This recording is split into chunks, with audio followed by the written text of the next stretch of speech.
Hello. I wanted to say that this lecture, like, really, it really gave voice to a lot of things that I just kind of know already, like, coming from obviously like a bilingual household. So that was really cool. Just like, and even like when I go back to India, like what I read and the way I hear people speak, and they just constantly mix English into their words. It's just like really cool to see that that's an actual thing.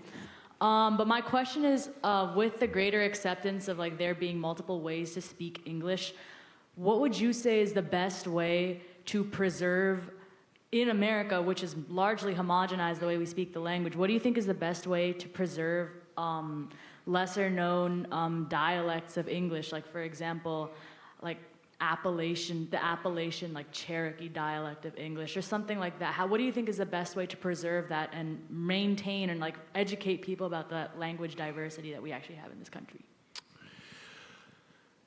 I know the answer that I'm supposed to give, and I've tried.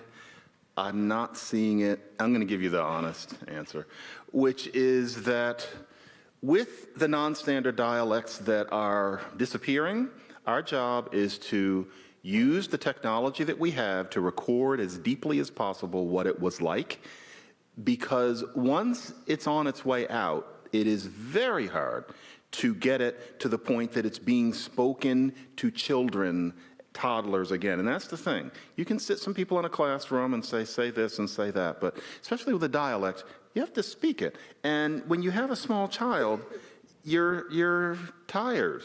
And so you're going to speak what's easiest.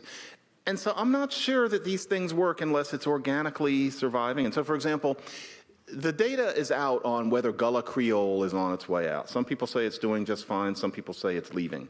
I hope that it's doing fine, because you can't preserve it by saying this is wonderful. There's just no way.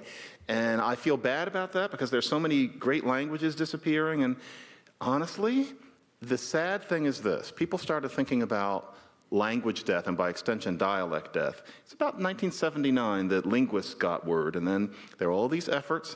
And unless the language has a very long, strong written tradition, and also a considerable number of people who are still speaking it, I don't think there's any way to bring a language back such that people are growing up speaking. And the reason I don't think so is because it's been 50 years, and there has not been a single successful effort. And I think after a while, you have to realize that teaching teenagers and people in their 40s bits and pieces of the language is kind of like my uncle is a lawyer and my aunt. And so I don't mean to be pessimistic, but that's why it's so sad how much is disappearing. But what we can do is we can record this stuff more richly than we could even 20 years ago. Stick the microphone, well, as if it's all about a microphone now. Stick your phone in somebody's face, gather, learn to speak the language halfway yourself, and make it so that at least we know what it was like. And then, and this is already happening with AI can kind of make it up again, and then maybe we can talk about playing it for babies, but that's going to be a whole different thing. But you can make AI speak a language that you threw into it, and so that'll help too. Although what AI speaks will never be quite what it was. And so, for example, this is the only one I can think of. It's so unpleasant, but it's useful. To die, like to expire, and then the expression dying off. And so somebody will say, well, that generation, they're all died off. Okay, what did die off mean? You use it in that very specific aspect. It's people in the neighborhood who are of a certain age. Die off implies a certain sympathy and affection. Even if you've gathered 10,000 words of English, the AI isn't going to know how to use die off. But maybe a subtraction is better than nothing. That's the long answer to that. I wish I could be sunnier about it. But Thank you.